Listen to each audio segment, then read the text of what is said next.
Welcome everybody to Parsha class on V'zot HaBracha, 5784. V'zot HaBracha is the last Parsha of the Torah and leads us to Moshe's passing. And before he dies, he gives each one of the tribes a bracha, just like we learn from Yaakov Avinu, the end of Sefer Bereshit, which we're going to be starting, God willing, soon. So at the very end, we know Yaakov gives brachot to all of his sons, and his descendants now get a bracha from Moshe, and that is what the text of the parsha is, leading into, of course, Moshe's death, his mourning, his burial, not in that order, and then the very last words of the Torah, which is Yisrael. All right, let's share the screen to get to our source sheet. Let's see where we go with this. All right, so we've had other years. One moment. Oh, that's strange. Did I put it in the wrong order? Yeah. Okay. Not a problem at all. Give me a moment.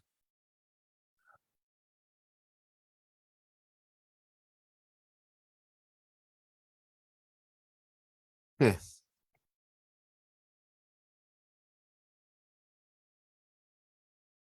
That's very strange. I guess that didn't save. Okay, I apologize. Let's we have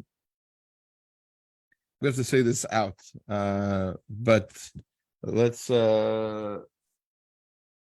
read the verse if we can from a Chumash. We're going to look at 33:8. Hopefully this will be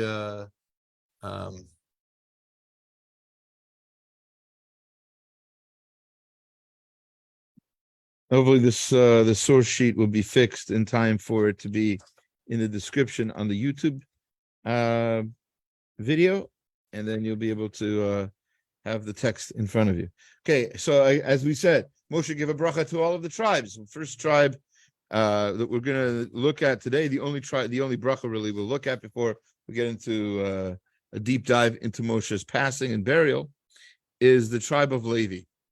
The tribe of Levi, it says, Levi amar tumecha v'urecha leish chasidecha. To Levi, he gave a bracha that the Urim and Tumim, the Urim and your Tumim, or Tumim and your Urim in the if you are going to go in order of the actual verse, leish chasidecha are fit for a chasid, for a righteous person, for your righteous person. Asher nesito b'masa trivehu. Who was tested at Masa, whatever that means, Tirivehu, and Tirivehu al Mei Meriva, and who tried, who was strove at the waters of Meriva. Okay. Again, just like Ha'azinu was very poetic and very hard to understand, so too with the blessings in general. Obviously, they're very mystical, and there's different levels of allegory and different levels of meaning. So therefore, the blessings also require quite a bit of study to really be understood. And so what's with the Urim and Tumim? So the Urim and Tumim were used by the Leviim to answer questions that were not able to be answered by the rabbis, and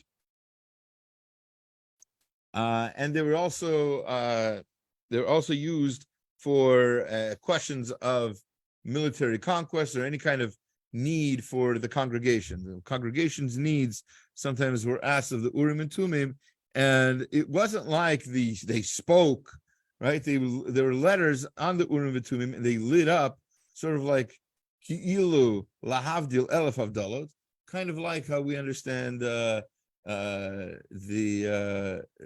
least kind of like a typewriter, perhaps, or something like that, where the letters showed up like a text on this Urim V'Tumim and told the people what to do. But it wasn't easy to interpret. It was only one letter per Urim V'Tumim, let's say, and it wasn't written out in order. So you have to like descramble them. And this kind of puzzle was figured out a little bit like, again, Lahavdil Elef Avdallah, like a Ouija board. I didn't really want to say the word because I don't want to compare the two, but and I did not in any way want to imply that such a thing works, but God forbid. It is sort of like that, where there's a bunch of letters and they lit up, and that way the Kohen knew what to answer, or would be able to interpret what it said in order to answer a question. So Rabbeinu Bachai, and here's what I don't have the text of here, but I'd like to share with you an idea.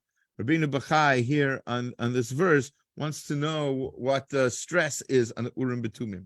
And he tells us that there's 4 levels of prophecy, and going in order of greatness, right? He says it starts by talking about something called a bat kol, which is translated as the daughter of a voice. Bat kol literally translates as daughter of a voice. And we know that it's even mentioned in the time of the Talmud, in the Mishnah and the Gemara, the Tanaim Amoraim, they hear from something called a bat kol, right? And it is the lowest form of prophecy. It is almost not prophecy. It required interpretation, but it also wasn't always reliable, because you didn't know if it was a bat kol or which is again sort of like an echo of a voice, right? The daughter of a voice. It's not the actual sound. It's kind of like how a microphone or digital sound is not it's a reconfiguring, re-representation of the actual original noise, original sound. So, the original sound might be analog, and the bat kol is more like digital, which could be faithful, could be not, could be, I don't know how you're hearing my voice right now, but depending on your listening device, and depending on how well my microphone is working, so the big golden microphone here, right? So it all depends. So same thing with a bat kol, you couldn't always trust it, and you definitely didn't always have to listen to it. So that's how that works. And remember, there are stories in the Talmud of times that the rabbis did listen or did not listen to the bat kol. The next level down, by the way, is the Urim V'Tumim that we're mentioning in our verse. So the Urim V'Tumim is more reliable, but again, was quite a bit up to interpretation, right? How you unscramble the words, right, would determine what the message was. So if you asked the question and the words, the spelling came back, a nun was lit up and a chaf was lit up, so that was probably ken. It was probably not nak, right? Because that's not a word, or so that means ken means yes. If the letters came back aleph and lamed, so maybe it means kale, Hashem's name, or maybe it's al, like don't, right? Or maybe it meant lo, like no. So that was pretty clear that's not a positive sign. More likely than not, if you're asking yes or no question. But it could be a little more hard to interpret if you ask the question that lit up a bunch of letters, and you had to sort of make sense of that, descramble them, or unscramble. So that's the Urim V'Tumim. Again, lower level of prophecy. The next level up from that is called Ruach HaKodesh, and in some ways that still exists today. I say in some ways, it's definitely worthy of discussion. But Ruach HaKodesh is a form of prophecy that is lesser than, like, say, Moshe's prophecy, which we're going to get to in a moment. but it was inspired, and people were able to use it to write holy books like Nach, or were able to use it the prophets were able to use it to tell people what to do. And of course, the highest level of prophecy is prophecy itself, nevuah. So again, we have nevuah, ruach hakodesh, urim v'tumim, and the bat kol. And the prophecy was inspirational, but at the same time very frightening, because besides the prophecy of Moshe Rabbeinu, which was unique amongst prophets, that this didn't happen to him, but for most prophets, says the Rambam, it weakened the prophets so much to be hit by the electricity of Hashem, basically, that they basically lost all physical strength. They would fall on the floor. They would have a dream vision. They would have to then interpret the dream. It wasn't such an easy thing. It wasn't as clear as Moshe Rabbeinu's prophecy. This prophecy was clear, and he knew what Hashem wanted, etc. It was possible that take a prophecy like the one we read about on Rosh Hashanah regarding Avraham being told to kill his son. It was not a simple prophecy. He was not told with words that he understood. Avraham, drop what you're doing, go get your son and take him to the mountain that I'm going to show you. And then you're going to there sacrifice him. He was told in a vision that he had to interpret. And it was very possible that he interpreted it wrong. Happens to be he didn't.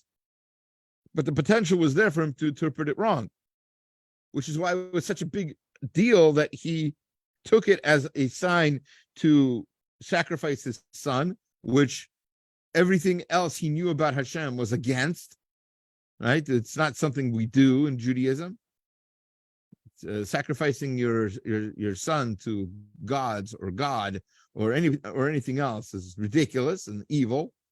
So for Avram to interpret it and interpret it correctly, that he was supposed to take his son to be a sacrifice, unquestioningly then follow up and do that, that's what a prophet was supposed to be able to do. It's worthy of mention, now that we're on the subject, that Yitzchak, when Avraham basically spills the beans and tells him that this is the prophecy that he had, could have said, listen, old man, I think you got it wrong. That's not what Hashem wants. That Hashem never wants that. So no. Instead, what does Yitzchak do? He says, please tie me, because I might get scared at the moment of when it's becoming real, as the phrase is nowadays, right? I might be scared. I might, move around a little bit. I might not let you sacrifice me correctly. So tie me down so that doesn't happen. So that is Yitzchak's sacrifice, which is why we call it, we don't call it the sacrifice of Isaac.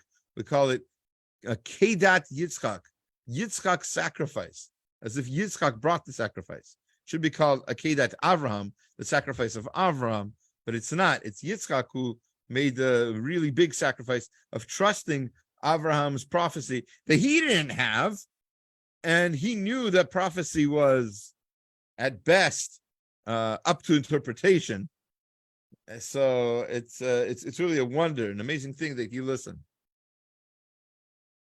Anyway, so again, the Rabbeinu Bachai brings this down for us to appreciate the blessing that Levi got. His blessing was that the Urim V'Tumim should be used by a fitting person, because if it's not used by a fitting person, it won't make any sense. We won't be able to make sense of it, and to have people of such a high level, that's the prophecy. That's the bracha that Levi gets. He will have descendants who will be worthy of interpreting the Urim V'Tumim. God willing, again, someday soon, we'll have that again.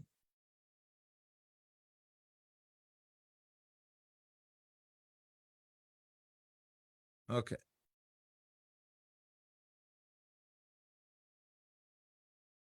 All right, Baruch Hashem. Okay.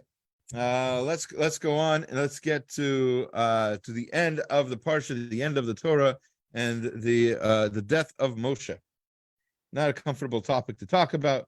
It's still it hurts a little bit every year when I get to the parsha. I hope you feel the same way. It's sad to lose Moshe, even though he's been with us. He's been a character in the Torah that we've been hopefully studying, at least Shnai Mikra Echad Targum, which is a mitzvah on men and women to learn the Torah in Hebrew, if you can read Hebrew.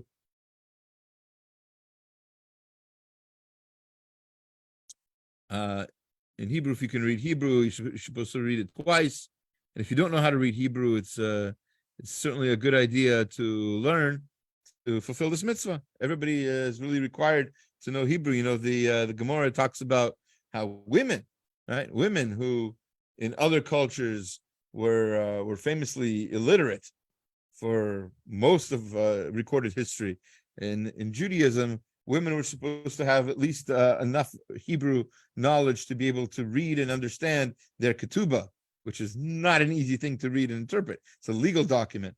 But if women are going to accept a ketubah, they need to, at least according to the Gemara, and certainly according to many poskim today, they should be able to read and understand their ketubah or before they agree to it. Yeah? So that's quite a huge burden on women. Why it's worthy of discussion why historically that hasn't always been the case. We'll leave that for now. We have Baruch Hashem, we have a veritable, respectable group of women who have learned Torah throughout our history. That's something that's something that's been discussed in our great Jewish women in Torah. What was that series of classes we've had already? Two 1-hour classes from God willing, we'll have a new one soon on the great women in the Torah world. That's what it's called. Great women in the Torah world. I think that's what it's called. All right. Anyway, so let's get to the passing of Moshe. Chapter 30, verse 5 and 6. V'yamat Sham Moshe, and Moshe died there. Eved Hashem be'eretz Moav al pi Hashem. Of course, Moshe died in Moab by the word of Hashem. Vikbor oto bagai, and he was buried in the valley. Be'eretz Moav, in the land of Moab. Mul Beit Peor, across from Beit Peor, v'lo yada ish et kvurato ad hayom hazeh, and nobody knows his burial site unto this day. Right?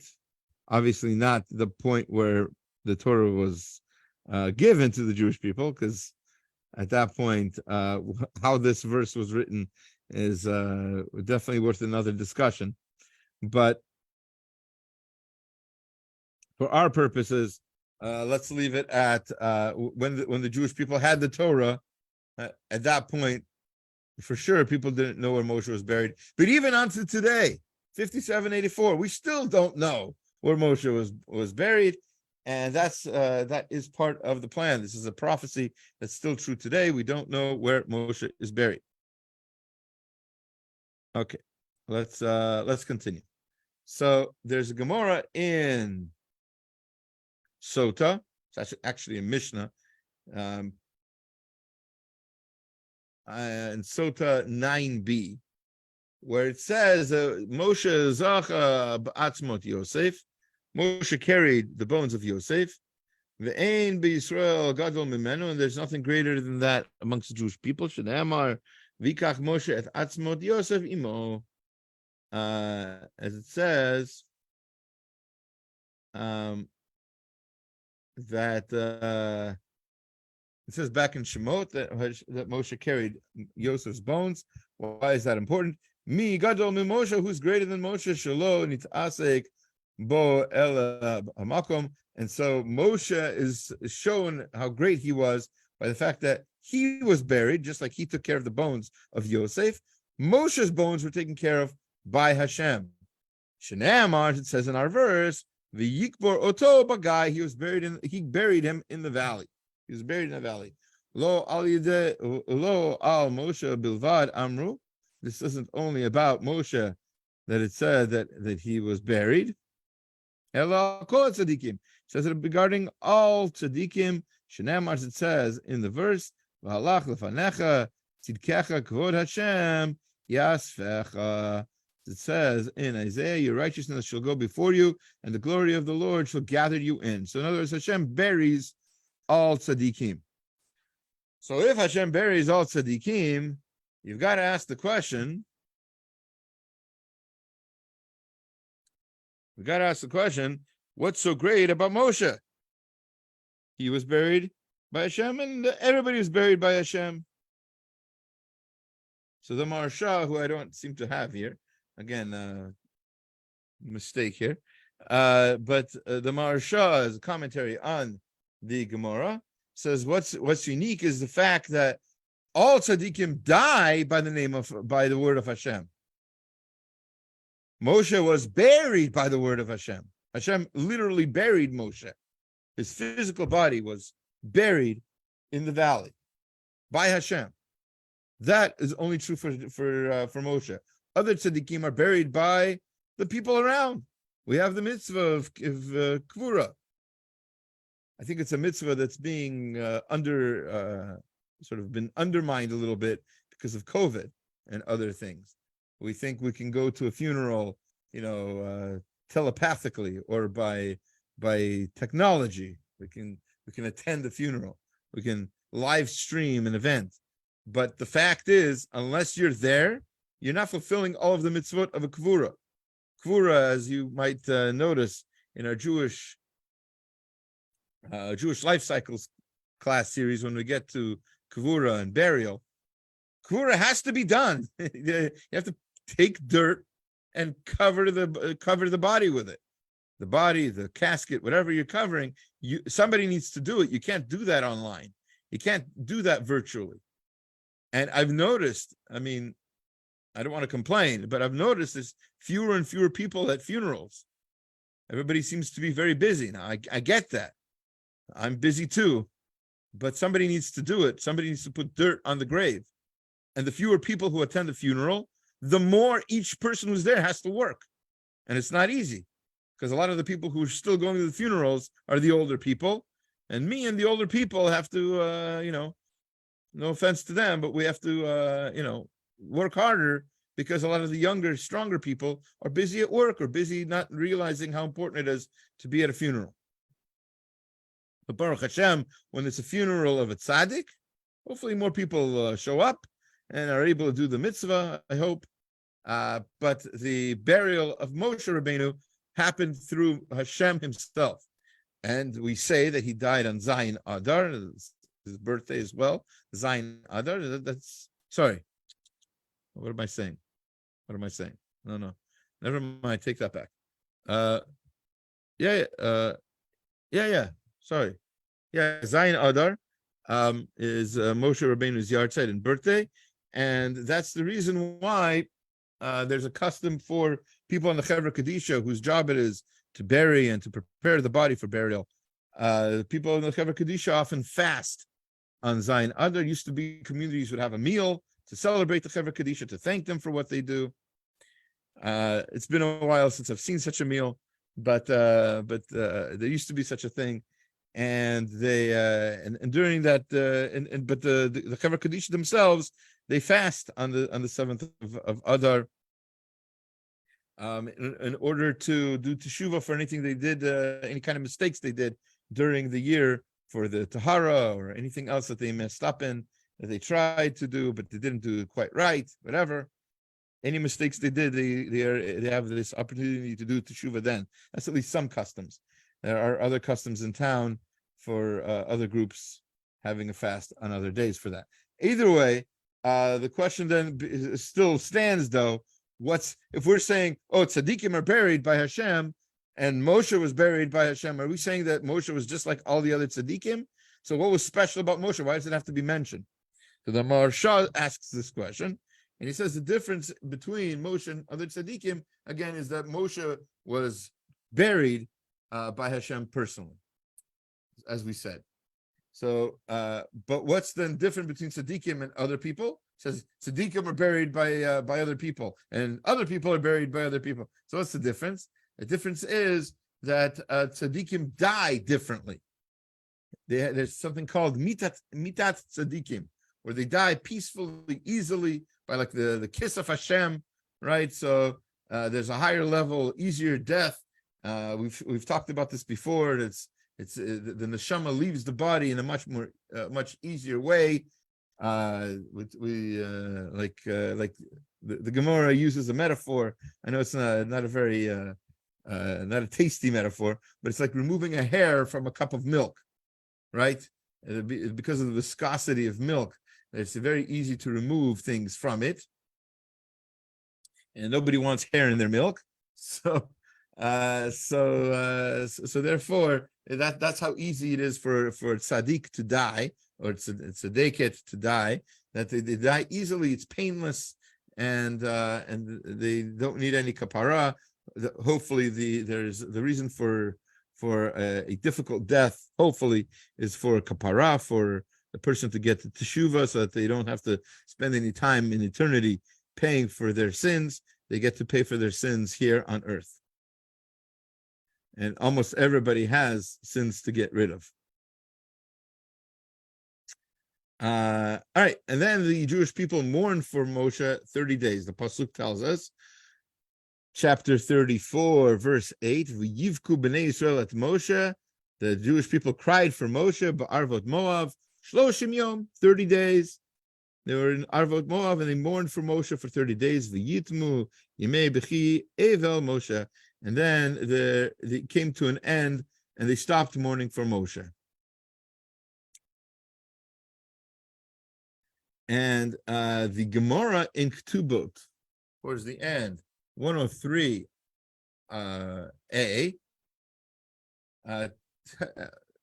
all the way on the bottom there of the page, turning on to the next page, begins to tell us that when Rabbi Yehuda Hanasi died, the author of the Mishnah, he was also mourned for 30 days. So let's just get right into the translation here. It says, the sages of Israel entered his room. He said, don't eulogize me in the small towns. He made certain stipulations. He didn't want to be mourned for too long, but he said the yeshiva should be closed. Oh boy. About to lose battery power. Let's see how much I've got left. Okay, I can't even tell you how much I have left. Okay. Curiouser. 12% should be okay, right? You would think. All right. Let's see. Oh, yeah. Second. Need that. Okay. So back to this. All right. So he wanted the yeshiva to be closed for 30 days. And the reason for that is that there should be eulogies. They shouldn't have any. They don't need. They need. That's why tzaddikim should be mourned for 30 days. But there's a Gemara in Tamura, 15b, it says regarding Rabbi Yehuda that when Moshe Rabbeinu died, 3,000 shloshet alafim halachot nishtachu. The 3,000 halachot were forgotten while they were mourning Moshe, and they and the Meshech Chochmah brings that this has to do with why Moshe was mourned for 30 days. That when he died, it says in the Gemara in the first chapter of Sota, that Moshe Rabbeinu had to be mourned because the people would forget things otherwise, and even Yehoshua could not remember some of the halachot that Moshe taught him. So the point here is that why was he mourned for 30 days? Why such a long time of mourning? Why not just a week or what's the usual, right? So his death was felt every single day. Every day, people didn't know but those particular 3,000 halachot. And so it was felt constantly. And so they felt the need that he needed to be eulogized every single day for those 30 days. Or which is not the case for other tzaddikim who die, when when even the yeshiva can be closed for 30 days, and it wouldn't be such a loss because the halachot that other people can teach can be remembered by others much better than the halachot that Moshe taught.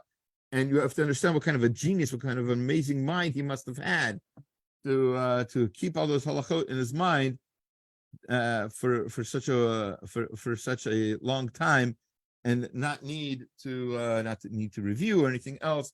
But when he died, all of that was forgotten.